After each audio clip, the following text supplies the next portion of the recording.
I'm Mina Grimes, 41 years old. In the eyes of my parents, I am a failed, impoverished civil servant, the black sheep of a pristine New England lineage. But they don't know that I currently hold the command of 3,200 Air Force personnel. At the chaotic gate of LAX, my father, a man who just spent the morning showing off his new Rolex submariner, shoved a crumpled boarding pass into my hand. "Your mother, Patrick, and I are in business class," he announced loudly, his voice carrying over the heads of the weary travelers around us. "And here is yours. Economy, middle seat, row 48, right up against the lavatory. I didn't want you to feel self-conscious about your financial situation by sitting in our class. It's better if you're with your own kind." Next to him, my brother Patrick smoothed the lapel of his Armani suit, a smirk playing on his lips as he looked at me with the pity one reserves for a stray dog. I gripped that ticket until my knuckles turned white. They expected me to bow my head and whisper a thank you, just like always. But not today. Today, my C-17 Globemaster III is waiting on the tarmac. If you are tired of being disrespected by the very people who are supposed to love you, comment "justice" below and subscribe. You're going to want to see the blood drain from their faces when I pin my stars on my shoulders. The air inside the PCAF Command Center at Joint Base Pearl Harbor Hickam tasted like stale coffee and ozone. It was a controlled chaos that I had lived in for 20 years, a symphony of ringing phones, clacking keyboards, and low, urgent voices speaking the universal language of the United States Air Force. "General, we have updated telemetry on Tropical Storm Hina." A major called out from the lower pit, his eyes glued to the massive wall of screens dominating the room. "Wind speeds are increasing. It's upgrading to a typhoon in the next 4 hours." I stood on the command deck, arms crossed, staring at the swirling red mass on the digital map that was threatening to swallow the Pacific. I hadn't slept in 72 hours. My eyes felt like they were filled with sand, and every muscle in my back was pulled tight as a bowstring. "Sit rep on the birds," I ordered, my voice raspy but steady. 127 aircraft secured or airborne, ma'am," Colonel Fitch replied from my right. "C-17s are diverting to Guam. The F-22 Raptors are already hangared in concrete. We are at Zulu time, +4, on the evacuation protocol." "Good," I nodded, watching the logistical ballet of billions of dollars of military assets moving under my command. "Keep the lines open to DC. I want hourly updates." General Colin Powell once said, "Leadership is solving problems." That quote was taped to the bottom of my monitor. Right now, my problem was a 100-mile-wide storm system. I could handle that. I could handle the pressure of national security. I could handle the weight of 3,000 lives depending on my decisions. Then, my personal cell phone buzzed in my pocket. It wasn't the red line. It wasn't the president. It was a customized ringtone I hadn't had the heart to change in a decade. "Mom." I hesitated. The room was buzzing with the intensity of an impending natural disaster. I should have let it go to voicemail. I was a brigadier general. But the conditioning of a lifetime is stronger than military discipline. I stepped back into the shadows of the alcove, away from the prying eyes of my subordinates, and swiped the green button. "Hello, Mom." "Mina, finally." Linda Grimes's voice floated through the line, crystal clear and utterly detached from reality. I could hear the clinking of fine china in the background. She was likely at the country club in Connecticut. "I've been trying to reach you all morning. It's about the wedding in Maui." "Mom, I'm a little busy right now," I said, pressing a hand to my forehead. "There's a situation here in the Pacific. A storm." "Oh, stop being dramatic, Mina," she cut me off, her tone breezy and dismissive. "It's always some situation with your little government job. Listen, I need to know if you think salmon or coral is a better color for the napkins at the rehearsal dinner. Mrs. Calloway is insisting on coral, but I think it looks tacky." I closed my eyes, taking a deep breath. Behind me, a lieutenant was shouting coordinates for a rescue helo. "Mom," I said, keeping my voice low. "I really can't talk about napkins. We are evacuating planes. The weather is bad." "Well, I hope you've asked your supervisor for the time off," she continued, completely ignoring me. "I don't want a repeat of last Christmas where you claimed you had duty." "It's embarrassing, Mina." Telling people my daughter can't come to a family event because she's stuck filing paperwork in a basement somewhere. Paperwork. I looked up at the giant screen. I was currently authorizing the movement of a carrier strike group's support wing. I'll be there, Mom, I said, the familiar taste of defeat rising in my throat. I have leave. Good, she sniffed. Because Patrick just arrived. He closed that merger in Manhattan yesterday. $1 million bonus, Mina. Can you imagine? He's treating us all to a spa day at the Grand Wiley before the wedding. He's such a generous soul. He even offered to pay for your rental car since he knows things are tight for you. The comparison hit me like a physical blow. It was the old 1-2 punch. First, minimize my existence. Second, deify Patrick. That's nice of him, I said, my voice flat. I was a stoic. I had to be. Emotion was a luxury I couldn't afford, not here, and certainly not with her. Just try to look presentable, dear, Mom added, her voice dropping to a conspiratorial whisper. Don't wear those cargo pants or whatever it is you wear to work. We'll be with the Callaways. They are Harvard people, Mina. Try to blend in. I have to go, Mom. My boss is calling. I hung up before she could say anything else. My hand was shaking slightly. Not from the caffeine, not from the sleep deprivation, but from the sheer, suffocating toxicity of that 2-minute conversation. I stepped back out onto the command deck. General? Orders? Colonel Fitch asked, looking at me with concern. She saw the change in my posture. She saw the mask slip, just for a fraction of a second. Maintain current heading, I said, forcing my spine to straighten. Get me the weather update for the Maui approach. I walked back to my desk. Sitting there, amidst the classified documents and satellite photos, was a cream-colored envelope with gold embossing. The wedding invitation. Patrick Grimes and Jessica Calloway. It looked innocent enough, just heavy cardstock and calligraphy. But as I stared at it, the roar of the command center faded into a dull hum. That piece of paper wasn't an invitation. It was a summons. It was a court order to return to a world where I wasn't a general, where I wasn't a leader, where I was just Mina.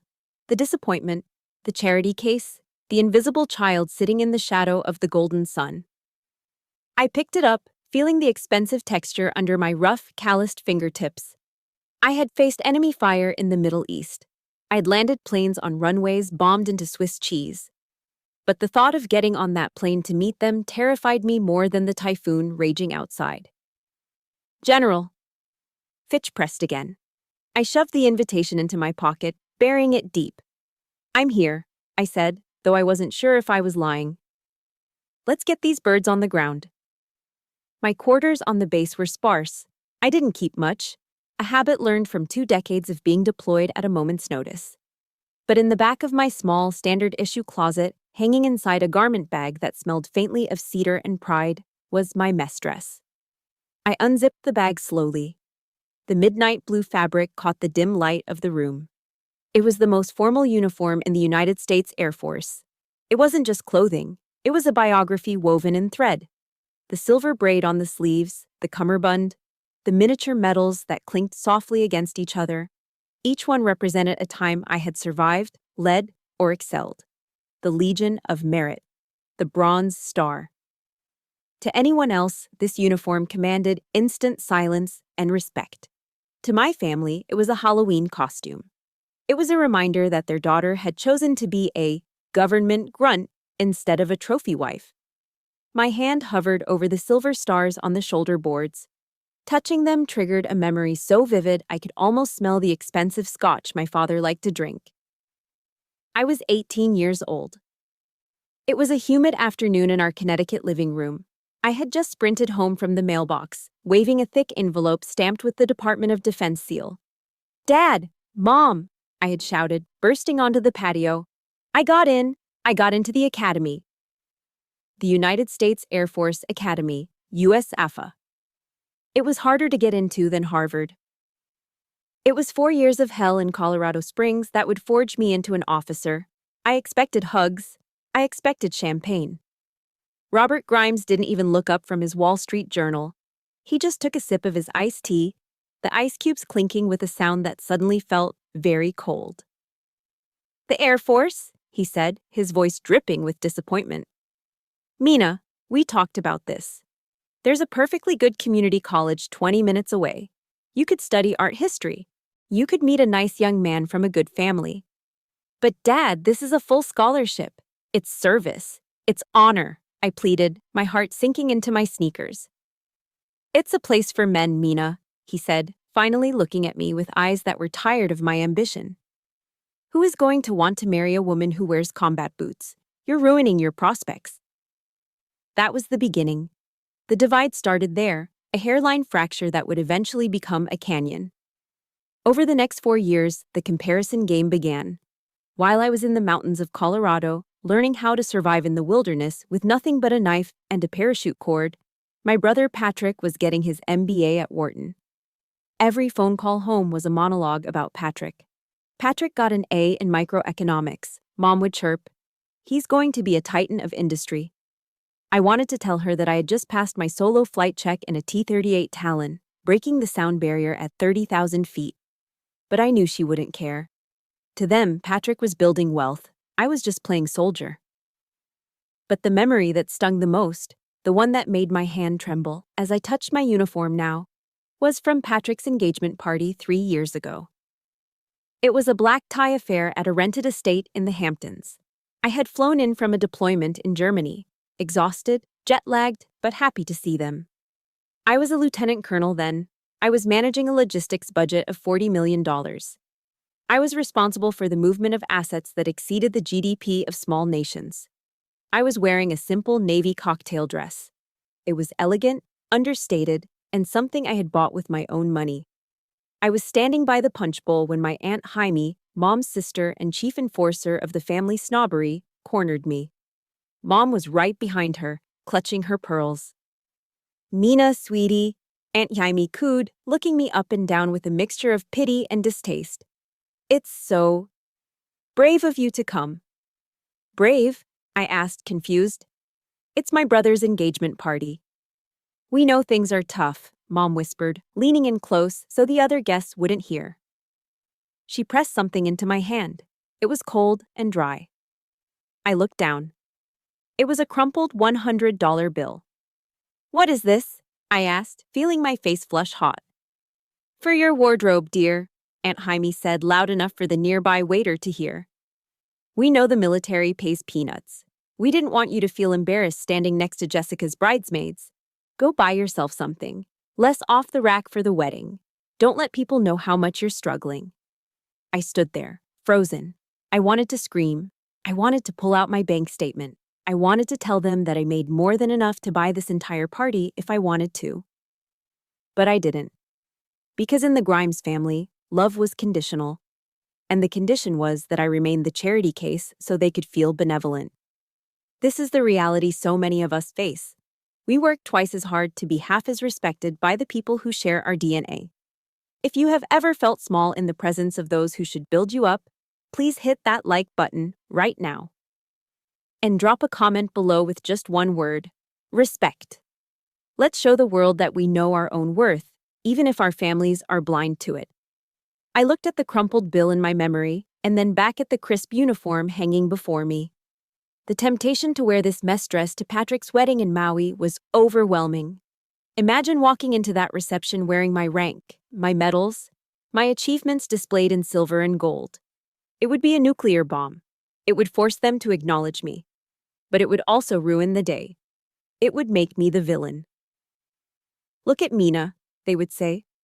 Always trying to make it about herself, showing off her little costume. I sighed, the sound heavy in the empty room. Slowly, painfully, I zipped the garment bag back up. I pushed the general's uniform to the back of the closet, into the dark. I turned to my dresser and pulled out a stack of civilian clothes. Old jeans, a generic blouse I bought at Target, a pair of sensible, worn-out sandals. I began to pack my suitcase. I wasn't packing for a vacation. I was packing a costume. I was preparing to play the role of Mina the failure, the poor relation, the disappointment. Because that was the only version of me they knew how to love. I clicked the suitcase shut. The sound echoed like a cell door closing. I grabbed my purse, checked for the crumpled economy ticket, and walked out the door. I was leaving the general behind. Mina the daughter was heading into the storm. On the wall of my office, taped right at eye level where I couldn't miss it, was a block of text printed on plain white paper. It wasn't a regulation or a protocol. It was a quote from Theodore Roosevelt. "It is not the critic who counts, not the man who points out how the strong man stumbles, or where the doer of deeds could have done them better. The credit belongs to the man who is actually in the arena." I read it every single morning. Today, I read it 3 times. I was about to step out of my arena and into a world where the critics didn't just count, they were the only voices that mattered. "Signing off on the transfer of authority," I said, my voice steady, though my stomach was doing barrel rolls. I pressed my thumb against the biometric scanner on my desk. The secure terminal beeped and the screen flashed green. "Command authority transferred. Call Marissa Fitch." Colonel Fitch was standing on the other side of my desk. She was a firecracker of a woman from Texas, sharp as a tack and fiercely loyal. She watched me slide the heavy cryptographic keycard across the mahogany surface toward her. "You have the con, Marissa," I said. "Keep an eye on that typhoon. If it shifts north, trigger the Guam contingency immediately." "Understood, General," Fitch said, picking up the keycard. But she didn't leave. She stood there, arms crossed over her flight suit, staring at me. Her eyes traveled from my face down to my outfit, the faded beige blouse and the loose-fitting jeans I had changed into. She let out a snort that was decidedly unmilitary. "With all due respect, ma'am," she drawled, "you look like you're about to go coupon clipping at a grocery store, not attending a high-society wedding." I picked up my purse, a generic leather bag I'd bought at an outlet mall 5 years ago. "That's the point, Marissa. It's camouflage." Fitch shook her head, her expression darkening. She walked around the desk, invading my personal space in a way only a best friend and second-in-command could. "I don't get it, Mina. I really don't," she said, her voice dropping to a harsh whisper. "You are a brigadier general in the United States Air Force. You command a wing of strategic airlift capabilities. You have a star on your shoulder. Why in God's name are you letting your family treat you like you're some unemployed drifter?" I sighed, looking past her to the window, where the gray sky was threatening rain. "They know I have a job, Marissa. They just don't understand what it is." "So tell them." Fitch threw her hands up. "Tell them you outrank every person in that country club they worship. Tell them you have the president on speed dial." "If I tell them I'm a general," I said, making air quotes, "my father will nod and ask if that means I'm the general manager of the motor pool." To Robert and Linda Grimes, government work is just administration. It's filing cabinets and waiting in line at the DMV. They think general is just a fancy title for a senior bureaucrat who pushes paper. They don't see the planes. They don't see the strategy. They just see a civil servant salary. Fitch looked like she wanted to punch a wall. "But that's insane. You make—" "I know what I make," I cut her off. I did know. I knew it down to the penny. It was a math equation I ran in my head every time Patrick bragged about his bonuses. I did the mental calculation again, just to ground myself. My base pay as an 07 with over 20 years of service. The basic allowance for housing, which in Hawaii, one of the most expensive zip codes in America, was astronomical. The flight pay. The cost of living allowance. It all added up to a compensation package hovering right around $400,000 a year. I wasn't destitute. I wasn't struggling. I was in the top tax bracket of the United States. I earned basically the same amount as my brother Patrick, the financial wizard. The difference was in where the money went. Patrick wore his wealth. It was on his wrist in the form of a Rolex. It was in his garage in the form of a Porsche.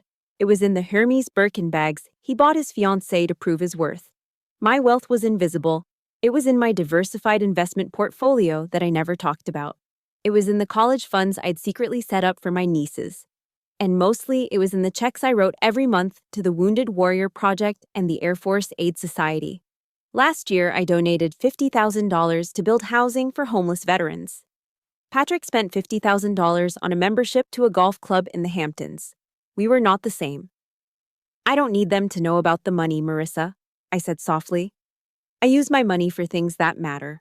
I don't need to wear a price tag to feel valuable. It's not about the money, Mina, Fitch said, her eyes softening with a mixture of frustration and pity. It's about the respect. You're letting them walk all over you. You're playing small so they can feel big. She picked up a folder from the desk and tapped it rhythmically against her palm. You know what you look like right now? She asked. A tired woman going on vacation, I ventured. No, Fitch said, her voice sharp. You look like an eagle trying to walk like a chicken because you're afraid of scaring the other chickens in the coop. The image hit me hard. An eagle trying to walk like a chicken. They are my family, Marissa, I said, feeling the old familiar defensive walls going up. I just want to keep the peace. It's just for a weekend. I can handle it. I'm a stoic, remember? Being a stoic means enduring pain you can't change, Fitch countered. It doesn't mean volunteering for abuse you don't deserve. She walked over to the heavy steel door of the office and held it open for me. The noise of the outer office, the ringing phones, the chatter of the staff flooded back in. Go, Fitch said. But do me a favor, General. When you're sitting in that middle seat in economy, just remember who you actually are. Don't let them clip your wings.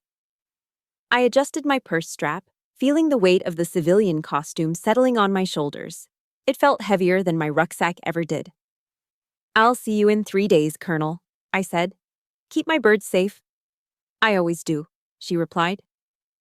I walked out of the command suite, past the young airmen who snapped to attention as I passed, even in my plain clothes. They knew who I was. They respected me. As I stepped out of the air-conditioned building into the humid pre-storm air of Hawaii, I felt a knot of dread tighten in my stomach. Behind me was the world where I was a general. Ahead of me was the world where I was nothing. I walked toward my car, a sensible 4-year-old Honda Accord. Patrick would have laughed at it. He would have called it a commuter car. I got in, gripped the steering wheel, and took a deep breath. The man in the arena, I repeated to myself, the face marred by dust and sweat and blood. I was leaving the arena, and I was heading straight into the lion's den. Los Angeles International Airport was its own special circle of hell. It was a cacophony of rolling suitcase wheels, screaming toddlers, and the robotic voice of the PA system announcing delays. The air inside Terminal 4 smelled of stress, stale pretzels, and jet fuel. I stood near the entrance of the check-in counter, checking my watch. I had arrived exactly at 900 hours. Punctuality wasn't a habit for me, it was a religion. I scanned the crowd, looking for them. It wasn't hard. You didn't need a radar system to spot the Grimes family. They were making an entrance. My father, Robert, was leading the phalanx, pushing a luggage cart that was stacked so high with Louis Vuitton monogrammed bags, it looked like a monument to capitalism. My mother, Linda, walked a step behind him, wearing oversized sunglasses indoors and a scarf that probably cost more than a senior airman's monthly paycheck. And then there was Patrick. My brother was walking with that loose-limbed, arrogant stride of a man who has never had to run for cover. He was wearing a beige linen suit, Armani, doubtless. That was entirely impractical for travel but perfect for projecting status. He was typing on his phone, barely looking up as people swerved to avoid hitting him. I looked down at my own gear. I had one bag, a black tactical carry-on that fit everything I needed for 4 days. Efficient, mobile, invisible. They spotted me, or rather, my mother spotted my lack of luggage. Mina, she called out, waving a manicured hand. I took a deep breath, steeling myself. I had negotiated with warlords in Afghanistan. I could handle a weekend with my parents. Hi, Mom. Hi, Dad, I said, forcing a smile as they approached. There were no hugs. The Grimes family didn't do public displays of affection. They did public displays of assessment. My mother stopped in front of me, lifting her sunglasses to perch them on her forehead. Her eyes, sharp and blue like mine, scanned my face like she was looking for a crack in the foundation. Oh dear, she sighed, reaching out to touch my cheek with a cold finger. You look so weathered. It's good to see you too, Mom, I said, pulling back slightly. No, really, Mina, she continued, her voice loud enough for the couple standing in line behind us to hear. Your skin is like parchment. Look at these crow's feet. And the sun damage on your neck? It's leather. Does the military not teach women about moisturizer? Or do they just expect you to look like one of the men? I touched my neck instinctively. The sun damage was windburn from standing on a flight line in Guam for 12 hours straight, directing relief supplies while 60-mile-per-hour winds whipped sand and salt against my skin. It wasn't neglect. It was evidence of work. I've been working outside, Mom, I said quietly. Well, you need a peel, she declared, turning her attention back to her reflection in a glass partition. Remind me to book you an appointment at the hotel spa. You can't stand next to Patrick's fiancée looking like a field hand. Patrick finally looked up from his phone. He flashed me a grin that didn't reach his eyes. Hey, little sis, he said, looking me up and down. Nice outfit. Very soccer mom on a budget. It's comfortable, Patrick, I replied, gripping the handle of my bag tighter. Comfort is for people who can't afford style, he quipped, checking his reflection in his phone screen. You know, I just flew first class on Emirates to Dubai last month. Now that is travel. Private suite, shower on the plane, caviar service. You should try it sometime. Oh, wait. I guess you don't get those perks flying cargo out of dusty little bases in the middle of nowhere, do you? I fly on C-17s, Patrick, I said. They are engineering marvels. They are flying dump trucks, he laughed, dismissing the pride of the Air Force with a wave of his hand. But hey, to each their own. I guess someone has to haul the boxes. We began to move toward the check-in counters. The line for economy was snaking back toward the door, while the priority access lane was empty. So, Patrick said, falling into step beside me as Dad maneuvered the luggage cart. Did you have to beg your boss for this time off? I know hourly employees get penalized for missing shifts. I stopped walking. The insult was so casual, so effortless. I am not an hourly employee, Patrick, I said, my voice hardening. I am a salaried officer. Right, he chuckled, patting my shoulder condescendingly. But I know government salaries. It's tight. Look, if you're losing money by being here, if they're docking your pay or whatever, just let me know. I can compensate you for the lost wages. I don't want you stressing about rent while we're trying to celebrate. Compensate me. The rage flared up in my chest, hot and sudden. He was offering to throw me pennies while I managed a budget that could buy his entire investment firm. I don't need your money, I said through gritted teeth. Don't be proud, Mina, Dad chimed in from the front, not even turning around. Patrick is just being generous. He's the golden boy for a reason. You should be grateful he looks out for you. I swallowed the bile rising in my throat. I needed to change the subject before I said something that would get me court-martialed by my own mother. Actually, Dad, I said, trying to engage him, I had a pretty intense week. We were coordinating a massive storm relief operation out of Guam. We had to route ships and aircraft around a typhoon to get medical supplies to... Storms. Always storms, Dad interrupted, cutting me off with a bored wave of his hand. It's so gloomy, Mina. Nobody wants to hear about disasters on a vacation. He turned his beaming face toward Patrick. Son, tell me again about that new driver you bought. And the 14th hole at Pebble Beach. Now that is a story. Oh, it was epic, Dad, Patrick launched in, his voice booming with self-importance. So the wind was coming off the ocean, right? And I had this impossible lie.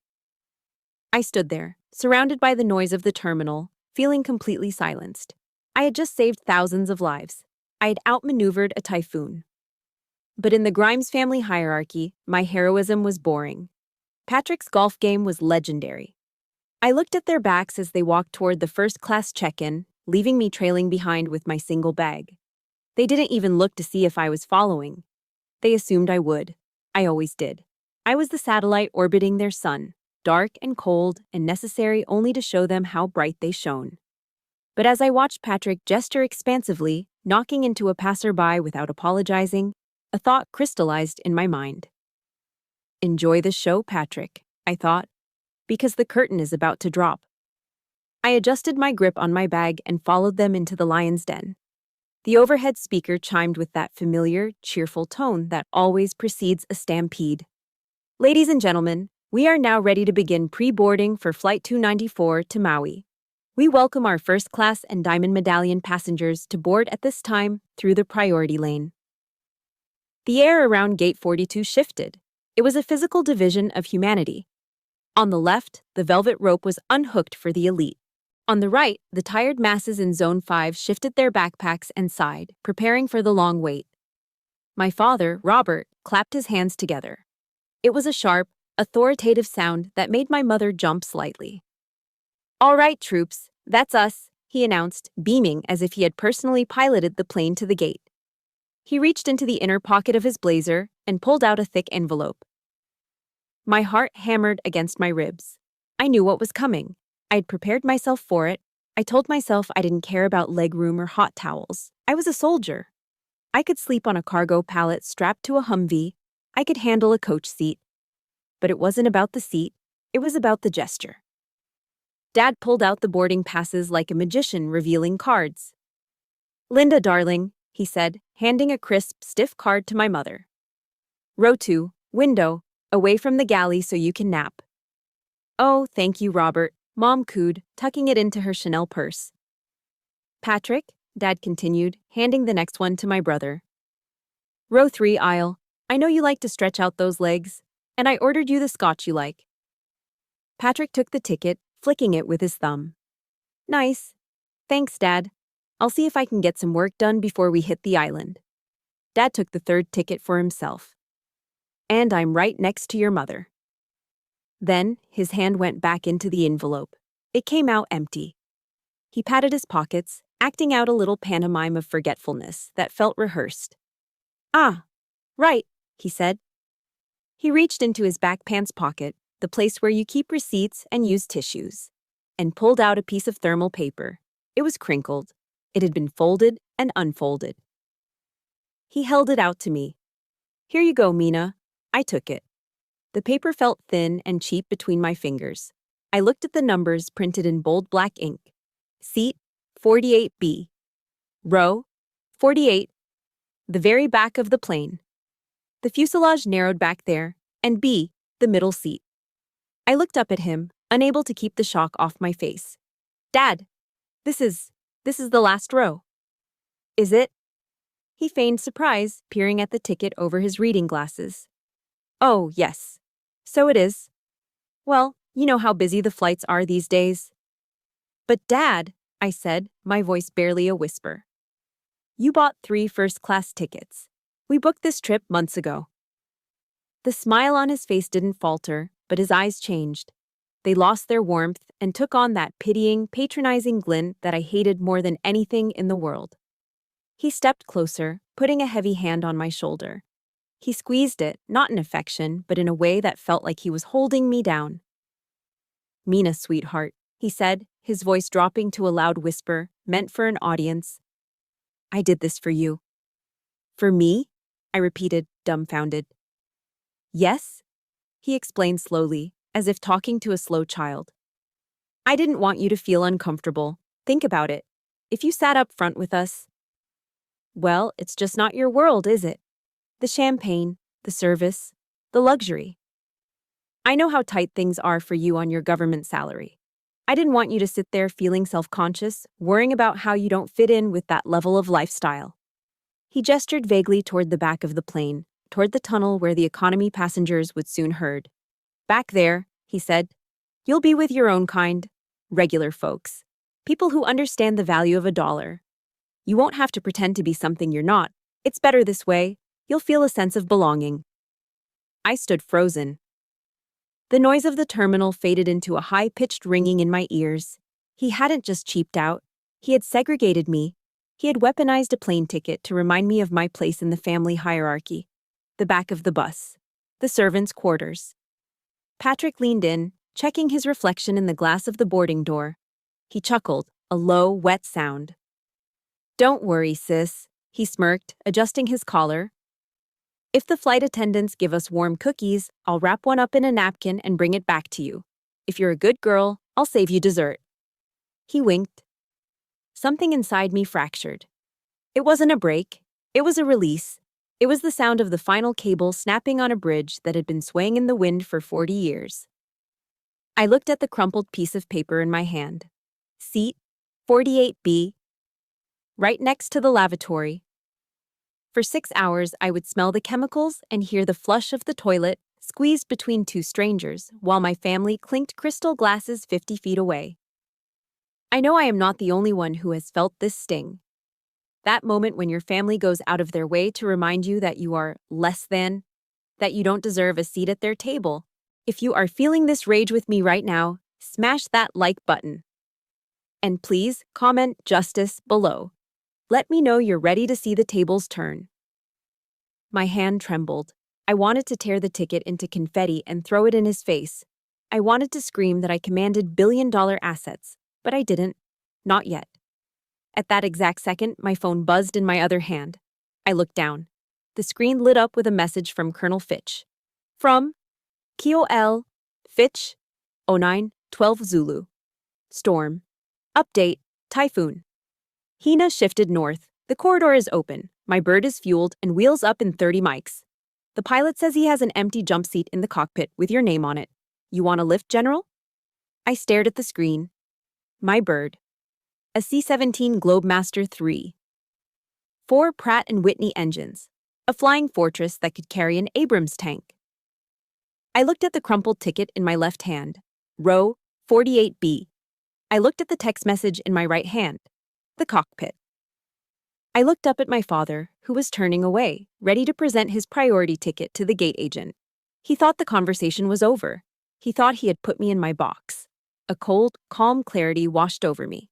The heat in my face vanished. My heart rate slowed to a combat rhythm. I didn't need their seat, I didn't need their pity, and I certainly didn't need their dessert. I took a breath, typed 2 letters in reply to Fitch. OMW. On my way. Then I looked at the back of my father's head. Dad, I said. My voice wasn't loud, but it cut through the noise of the gate like a knife. He turned around, annoyed. What is it now, Mina? We're boarding. I didn't step toward the economy lane. I didn't step toward him. I stood my ground, clutching the phone that held my salvation. The storm wasn't in the Pacific anymore. It was right here, standing at gate 42. And it was about to make landfall. The sounds of Terminal 4 seemed to warp and bend, stretching into a surreal, muffled hum.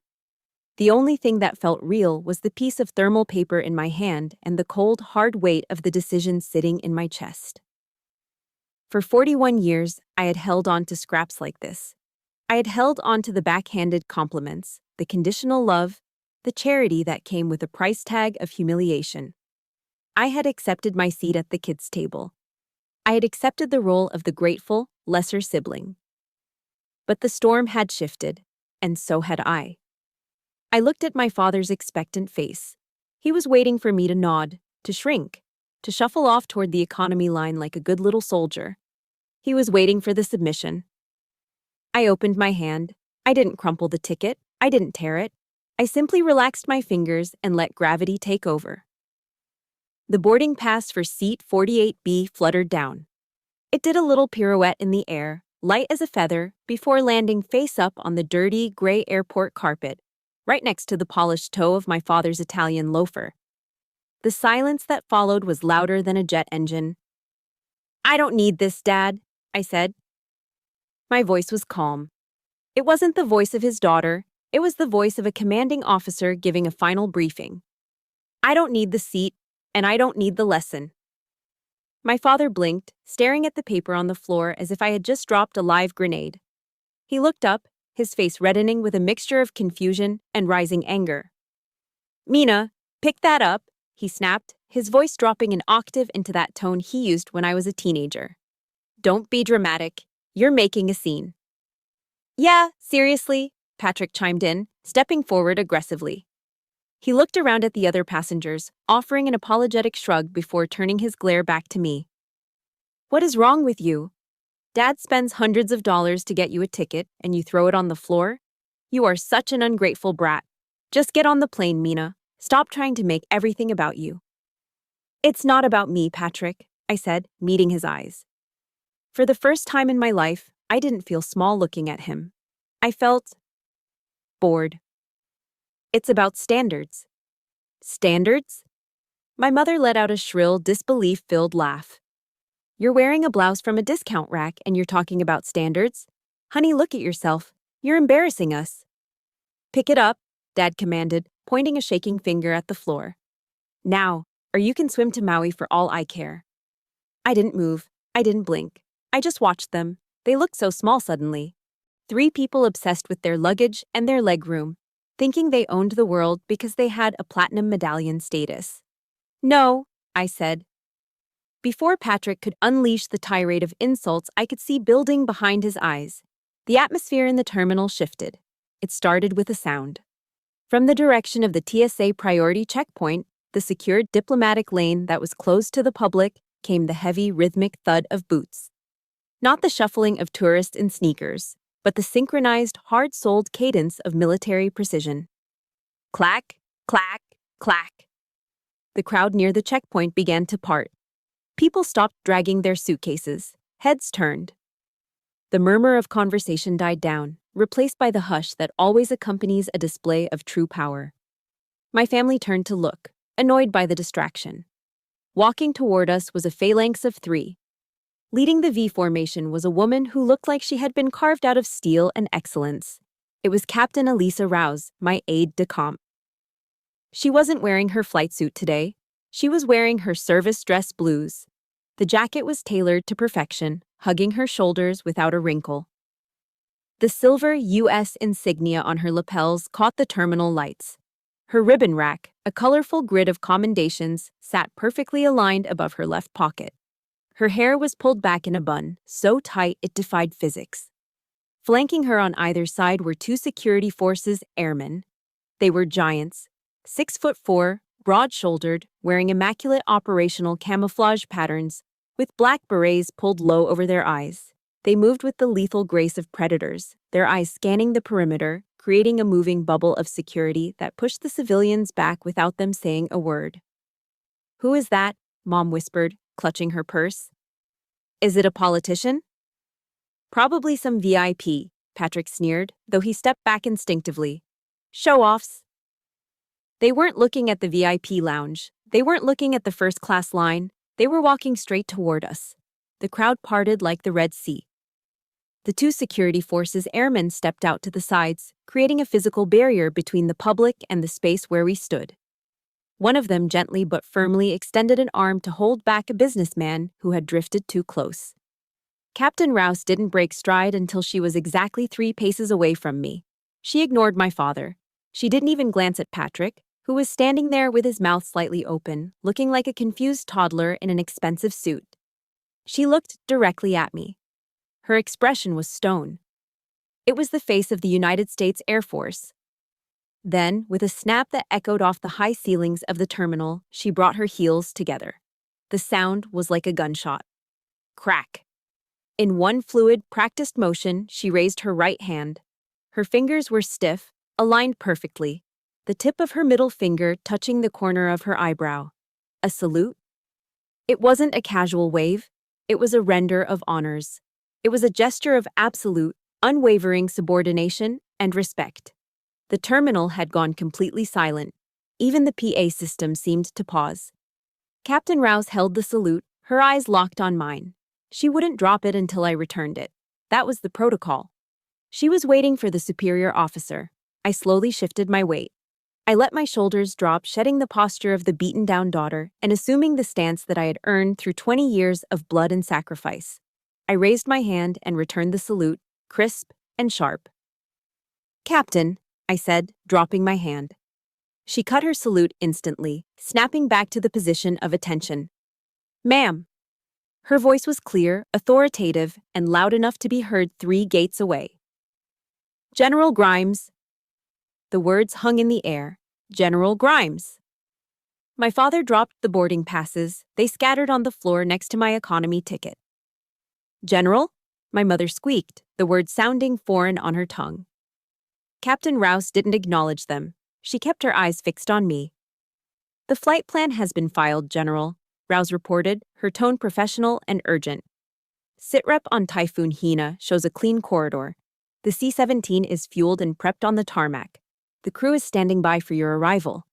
She paused, then added, Command requested I escort you personally to the aircraft, ma'am. We have a convoy waiting curbside to take you to the flight line. We are ready to step on your order. I looked at Rouse, then I turned my head slowly to look at my family. They were frozen statues. Patrick's face had drained of all color. He looked from Captain Rouse's uniform to my face, then back to Rouse. His brain trying to compute an equation that didn't make sense. The sister he was going to buy dessert for was being addressed as a general by a woman who looked like she could kill him with a paperclip. My father's mouth was opening and closing, but no sound was coming out. He looked at the crumpled ticket on the floor, seat 48B, and then up at the stars on Captain Rouse's uniform, realizing they were subordinate to the woman standing in front of him. I adjusted the strap of my bag. I didn't need to shout. I didn't need to argue. The time for talking was over.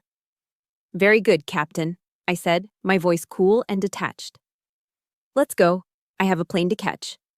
Yes, ma'am, Rouse barked. She stepped aside, gesturing for me to lead the way.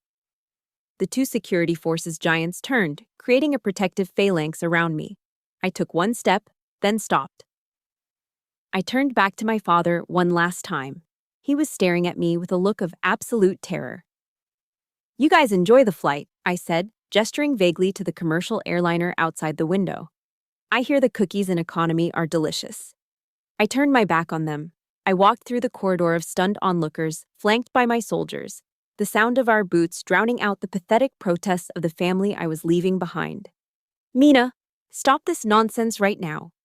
My father's voice cracked, losing its cultivated country club baritone and pitching into something desperate and shrill. I didn't stop.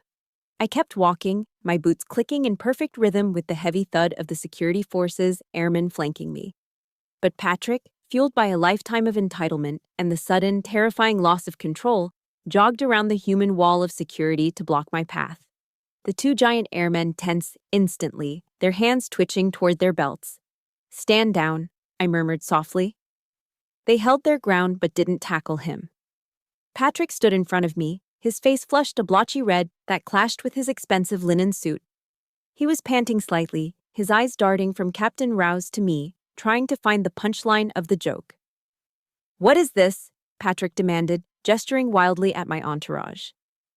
Is this some kind of cosplay? Did you hire actors? You're a mid-level bureaucrat, Mina. You file paperwork. You don't have people. The terminal had gone quiet again. The show wasn't over. The audience, the tired families, the business travelers, the college kids on spring break, were all watching. Phones were raised like lighters at a concert, recording every second. I stopped and looked at my brother. Really looked at him. For decades, he had been the giant in my world, the golden idol I was forced to worship. Now, seeing him sweat under the fluorescent lights of LAX, he looked incredibly small. It's not a costume, Patrick, I said. I reached into my small black bag. My fingers brushed past my wallet and found the small velvet-lined case I always kept with me. It was a superstition, a talisman. I pulled it out and snapped the lid open. Inside lay a single, silver star. It wasn't plastic. It wasn't a prop. It was solid silver, authorized by Congress and presented to me by the Secretary of the Air Force. I took the star out.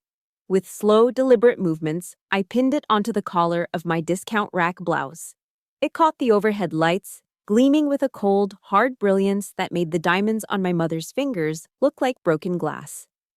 Brigadier General, I said, my voice calm and projecting clearly to the back of the gate area. That is my rank. It's not an administrative title. It means I command the 15th Wing. It means when I speak, the United States Air Force listens. My mother put a hand to her mouth, her Chanel bag slipping from her shoulder to the crook of her elbow. A general? She whispered, horrified. But girls aren't generals, Mina. You never said. I tried to tell you. I cut her off, turning my gaze to her. For 20 years, I tried to tell you about my promotions, my deployments, my medals. You interrupted me to talk about Patrick's golf handicap.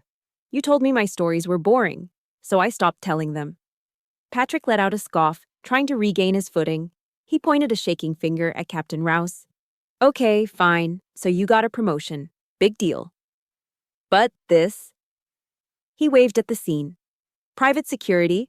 A private plane? Who do you think you are, Mina? You think the taxpayers want to fund your little joyride to a wedding? That's fraud. I bet the IRS would love to hear about. I laughed. It was a short, dry sound. You really don't get it, do you? I stepped closer to him. It's not a private jet, Patrick. It's a C-17 Globemaster III. I let the name hang in the air for a second. It has a wingspan of 170 feet, I continued, reciting the specs I knew better than my own social security number. It is powered by 4 Pratt & Whitney F-117 turbofan engines. It can carry an M1 Abrams tank, 3 Apache helicopters, or, in this case, a command element needed in the Pacific Theater. I leaned in, my voice dropping to a whisper that was louder than a shout. And do you know how much it costs? Patrick blinked, mute. $218 million, I said. The number hit him like a physical slap. His eyes widened. Your first-class ticket to Dubai cost, what, 10,000? Maybe 15? I tilted my head. The aircraft waiting for me on the tarmac is worth more than your entire firm, Patrick. It's worth more than every house, car, and suit you will ever own, combined. And I don't just ride in it. I command it. Patrick's mouth opened, but no words came out. He looked like a fish pulled onto a dock, gasping, desperate, and completely out of his element. I turned away from him and looked at my father. Robert Grimes was standing by the ticket counter, holding the 3 priority boarding passes in his hand. He looked old, suddenly, undeniably old. The arrogance that usually held his spine straight had evaporated, leaving a slumped, confused man in a blazer. I walked over to him. The crowd parted for me, murmuring. That's awesome, a teenage boy whispered loud enough for me to hear. She's a badass. I stopped in front of my father. I looked down at the floor where my crumpled economy ticket still lay, dusty and forgotten. Dad, I said. He looked up at me, his eyes wide and watery. He looked at the silver star on my collar. He looked at the soldiers behind me. Mina, he started, his voice trembling. I didn't know. Why didn't you say?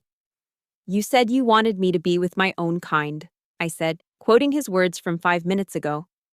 You said I wouldn't fit in up in first class? You were right. I gestured toward the glass windows where the massive gray tail of the C-17 was visible in the distance, rising above the commercial airliners like a shark among goldfish. I don't belong in seat 48B, Dad, and I don't belong in first class with you. I straightened my back, standing at my full height.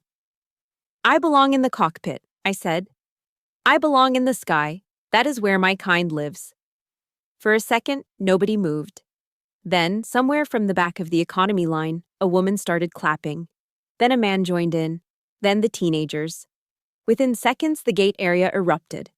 It wasn't polite golf clapping. It was a roar. People were cheering. A guy in a baseball cap yelled, "Thank you for your service, General." My parents and Patrick stood frozen in the center of the applause, but it wasn't for them. For the first time in their lives, they were the background extras. They were the spectators. My mother's face flushed a deep, beet red. She tried to hide behind her sunglasses, but it was too late.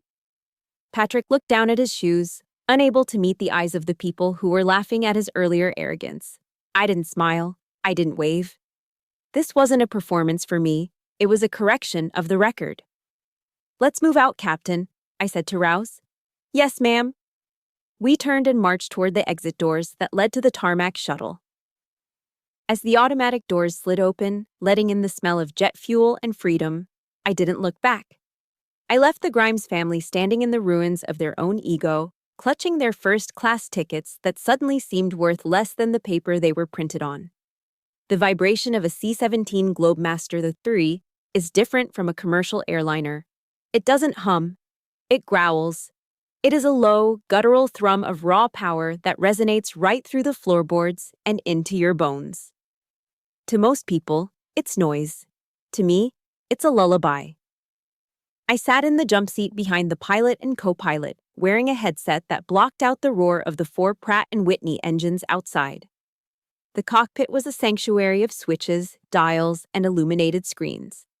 Smooth sailing all the way to Kihului, General. The pilot, a young major named Davis, said over the comms. We've got a tailwind pushing us. Estimated time of arrival is 30 minutes ahead of schedule. Copy that, Major, I replied, pressing the mic button. Good work navigating that corridor. I leaned back, adjusting my sunglasses. Classic aviators, standard issue, not a fashion statement like the ones my mother wore. Through the massive glass canopy, the Pacific Ocean stretched out like a sheet of hammered blue steel. Above us, the sky was a piercing, endless cobalt. I took a sip of the black coffee the loadmaster had brought me in a paper cup. It was bitter and hot, just the way I liked it. For the first time in days, the knot in my chest uncoiled. Up here, at 35,000 feet, the petty squabbles of the ground didn't exist. Up here, rank mattered. Competence mattered. Physics mattered. I thought about the crumpled ticket lying on the floor of LAX. Seat 48B. A seat designed for someone small, someone powerless. Then, a verse from Sunday school drifted into my mind. Unbidden, but welcome. Isaiah 40:31. But those who hope in the Lord will renew their strength. They will soar on wings like eagles. They will run and not grow weary. They will walk and not be faint. I looked at the silver star pinned to my collar, reflecting the sunlight. I wasn't walking anymore. I was soaring.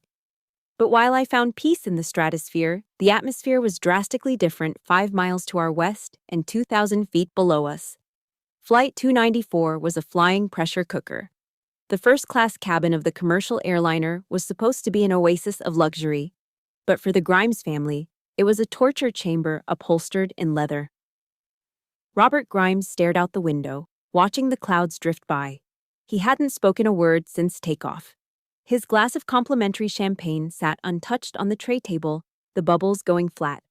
He kept replaying the scene in the terminal, the salute, the hushed crowd, the way his daughter had looked at him with eyes that held no fear, only pity. "Robert," Linda whispered, leaning across the center console. Her face was pale, her makeup looking stark under the harsh cabin lighting. Is it real? Is she really a general?" Robert didn't turn his head. "You saw the ID, Linda. You saw the plane." "But how?" she hissed, wringing her hands. "She never said anything. I thought she was a clerk. I thought she answered phones for some colonel. Why didn't she tell us?" "Because we never asked," Robert said. His voice was hollow. It was the first honest thing he had said in 20 years. Across the aisle, Patrick was in a state of manic agitation. He had declined the hot towel service. He had ignored the flight attendant offering warm nuts. Instead, he had pulled out his credit card and paid $30 for the high-speed in-flight Wi-Fi. He needed to know. He needed to find a flaw. He needed to prove that this was all some elaborate lie, or at least that her rank wasn't that important. He opened Google on his phone and typed in the search bar with aggressive thumbs, Mina Grimes Air Force. He hit enter. The results loaded instantly, and Patrick's jaw tightened. The first result wasn't a LinkedIn profile or a government directory. It was a Wikipedia page. Brigadier General Mina J. Grimes. He clicked it. The photo at the top showed his sister, his failure of a sister, standing in full service dress, looking stern and commanding in front of an American flag. He scrolled down, his eyes skimming the text. Decorations. Distinguished Service Medal, Defense Superior Service Medal, Legion of Merit. Education, United States Air Force Academy, Distinguished Graduate. He scrolled further to the images. Mina shaking hands with the President of the United States in the Oval Office. Mina standing on the ramp of a cargo plane in Kabul, directing an evacuation while Marines stood guard around her. Mina cutting a ribbon at a new veterans hospital wing that she had fundraised for. "Unbelievable," Patrick muttered, slamming his phone down on his leg. "What is it?" Linda asked, leaning over. She's famous, Mom, Patrick spat out, the jealousy making his voice ugly. She's practically a celebrity in the military world. There are articles here calling her the Iron Lady of the Pacific. Why didn't she monetize this? She could have book deals, she could be on CNN, she's sitting on a gold mine and she's just doing the job. He couldn't comprehend it. To Patrick, success that wasn't broadcasted wasn't success. It was waste. I offered to pay for her lost wages, Patrick groaned, putting his head in his hands. I offered her $500. She commands a wing worth billions. The humiliation was total. He wasn't the golden boy anymore. He was the court jester who hadn't realized the queen was in the room. Far away from that bubble of jealousy, my reality was shifting gears as the island of Maui came into view. Touchdown in 2 minutes, General, Major Davis announced. The massive aircraft descended. But we didn't head for the commercial terminal where the tourists were lining up for lies. We banked toward the military tarmac of the adjacent airfield. The wheels kissed the concrete with a screech of rubber, and the giant bird slowed down, taxiing toward a private hangar. As the ramp lowered at the back of the plane, the warm, tropical air flooded the cargo hold. I walked down the ramp, my sunglasses still on. Waiting at the bottom wasn't a shuttle bus. It was a convoy of 2 black government SUVs, their engines idling. A master sergeant stood by the open door of the lead vehicle, snapping a salute as I approached. "Welcome to Maui, General," he said. "We have your transport to the hotel ready. We'll get you there before the civilian traffic hits." "Thank you, Sergeant," I said, climbing into the air-conditioned leather interior. By the time I was settling into the cool silence of the convoy, the commercial flight was just touching down at the main terminal. 20 minutes later, the Grimes family deplaned, tired and sweaty. They trudged through the long corridors to baggage claim, waited 30 minutes for the carousel to spit out their mountain of Louis Vuitton bags, and finally dragged the luggage out to the curb. "Where is the Uber?" Mom complained, fanning herself with a brochure. "It's so humid."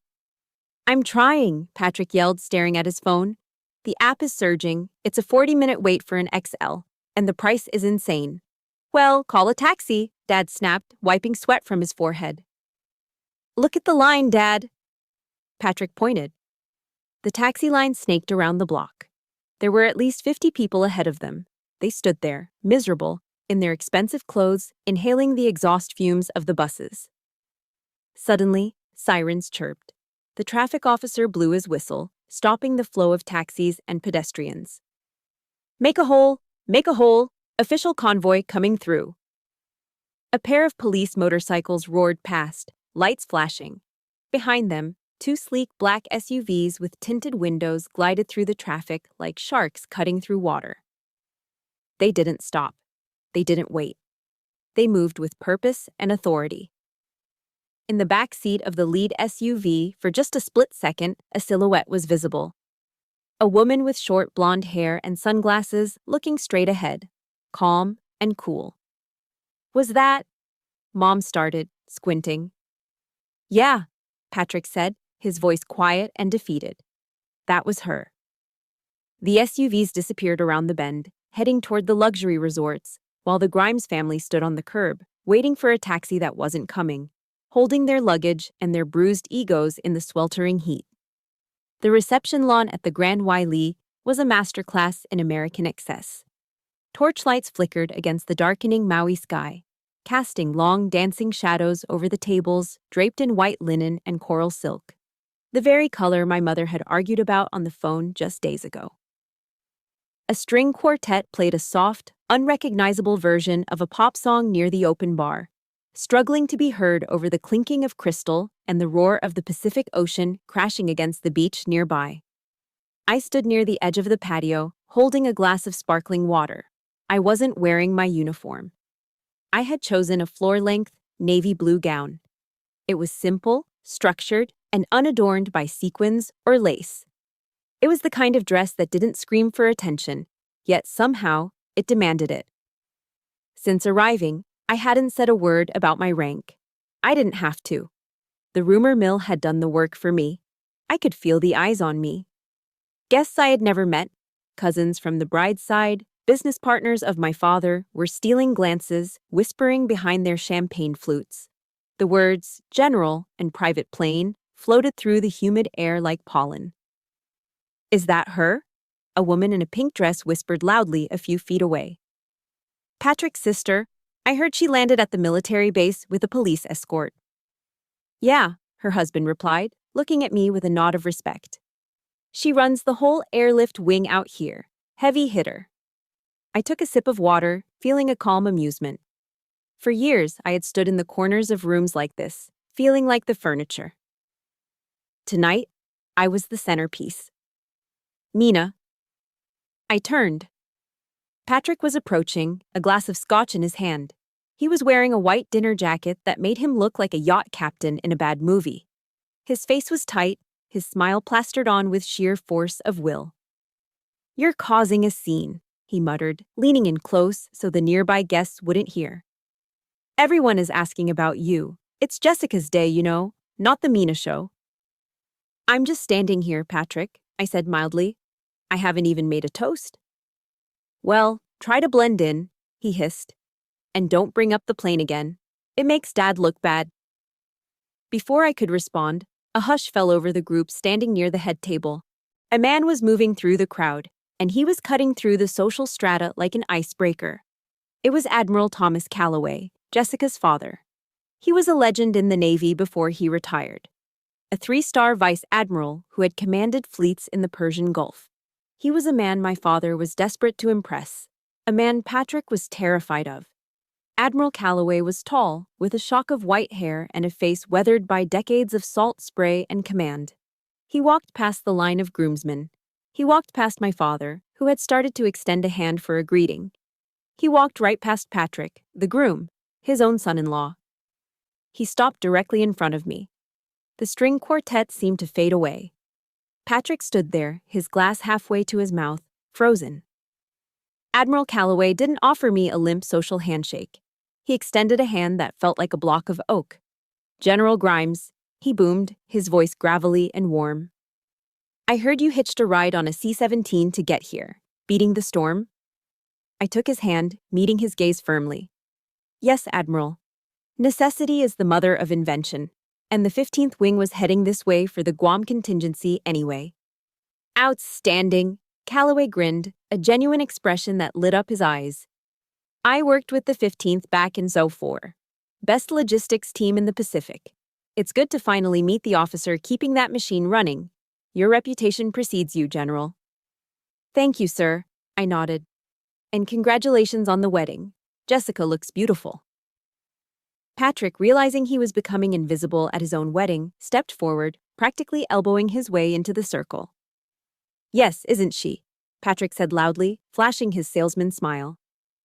And speaking of logistics, Tom, you should see the bill for this setup. I told Jessica, spare no expense. We're projecting the ROI on this networking event to be huge. I've already handed out 3 business cards to your Navy buddies. The air grew instantly colder. Admiral Calloway slowly turned his head to look at Patrick. He looked at him the way a shark looks at a piece of driftwood, with total disinterest. This is a wedding, Patrick, not a board meeting, Calloway said dryly. And those Navy buddies are combat veterans. They aren't interested in your hedge fund. He turned his back on Patrick, effectively cutting him out of the conversation, and looked back at me. General, I'd love to get your take on the new strategic positioning in the South China Sea. I was reading your report on airlift capabilities last week. Sharp stuff. I'd be happy to discuss it, Admiral, I said. For the next 10 minutes, we spoke. We didn't talk about stock prices. We didn't talk about golf scores. We spoke the language of service, of duty, of the heavy burden of leadership. We spoke as equals. Patrick stood on the periphery, shifting his weight from foot to foot. He tried to interject once, making a joke about government spending, but the Admiral didn't even blink. And I simply raised an eyebrow. He was out of his depth. No amount of money in his bank account could buy him entry into this conversation. He was a tourist in a land where we were the natives. Across the lawn, sitting at the parents' table, my mother watched. Linda Grimes had spent 40 years curating an image. She valued the right clothes, the right schools, the right connections. She had spent her life apologizing for Mina. for her manly job, for her lack of a husband, for her poverty. But now she watched the most powerful man in the room, a man her husband fawned over, treating her failure of a daughter with a reverence he didn't show anyone else. She watched Mina's posture. She saw the way Mina held her head high, not with arrogance, but with the quiet assurance of someone who knows exactly who she is. She saw the Admiral laughing at something Mina said, a genuine laugh of camaraderie. For the first time, Linda didn't see the lack of a designer handbag. She didn't see the lack of a diamond ring. She saw power. "Robert," Linda whispered to my father, who was sullenly poking at his salad. "What?" he grunted. "Look at her," Linda said softly, her eyes fixed on me. "She's not just attending. She's holding court." "She's just talking shop," Robert muttered, though he couldn't take his eyes off the scene either. "No," Linda corrected him, a strange note of realization creeping into her voice. "She's impressive. I never thought she looked like us. But looking at her now, standing there with the Admiral, she looks better than us." It wasn't an apology. It wasn't a total transformation of character. But it was a crack in the armor. It was an admission that the yardstick they had used to measure me for 40 years had been broken all along. The Admiral finished his drink and patted my shoulder. "We need more officers like you, Mina," he said, dropping the title for a moment of personal sincerity. "Don't let the civilians grind you down. You're doing the Lord's work up there." "I'll do my best, sir," I smiled. As the Admiral walked away to join the bride, Patrick slumped visibly, his ego bruised purple. He looked at me, his mouth opening to make some snide remark, some last-ditch attempt to reclaim his superiority. But he stopped. He looked at the Navy officers nearby who were nodding at me. He looked at our parents watching from the table. He closed his mouth, turned on his heel, and walked toward the bar.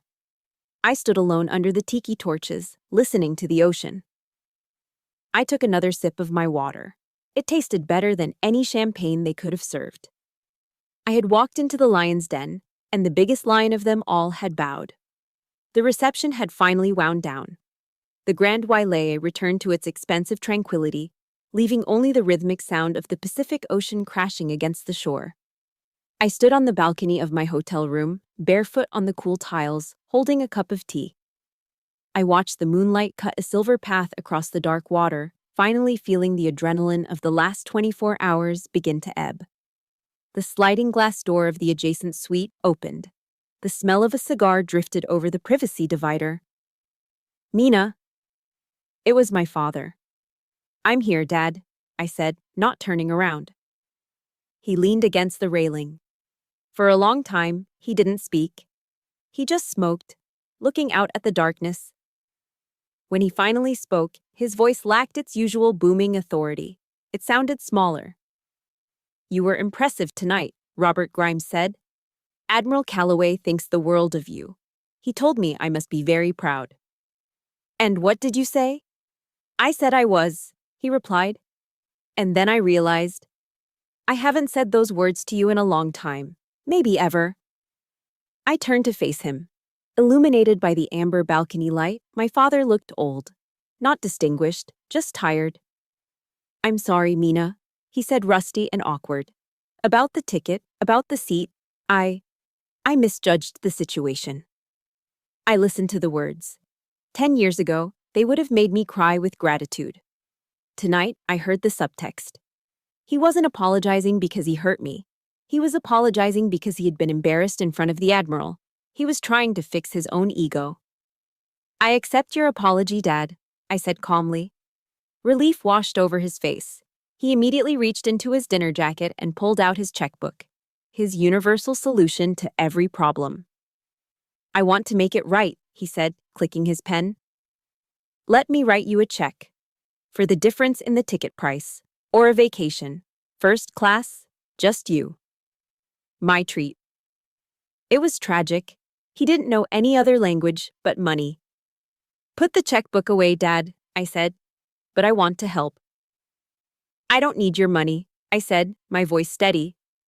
"I command a wing of the strongest military on Earth. I don't need your protection.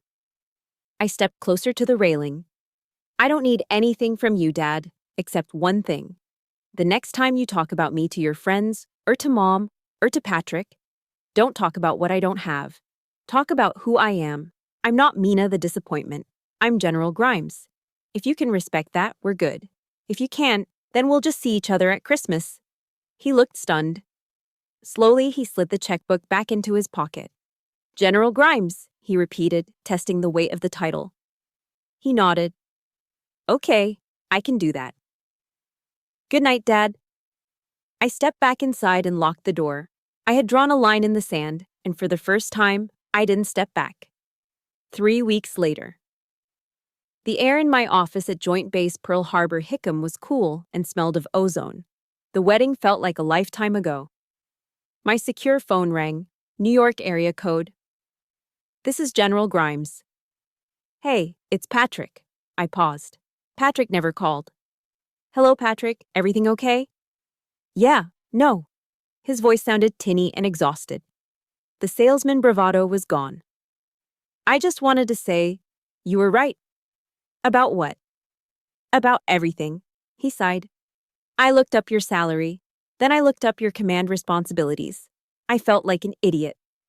You don't have to apologize. I do, he interrupted. But I also wanted to tell you, I was jealous. I've been jealous for years. I blinked. Jealous? Patrick, you're the golden boy. You have the millions. It's all leverage, Mina, he whispered. The condo, the Porsche, the wedding, it's all debt.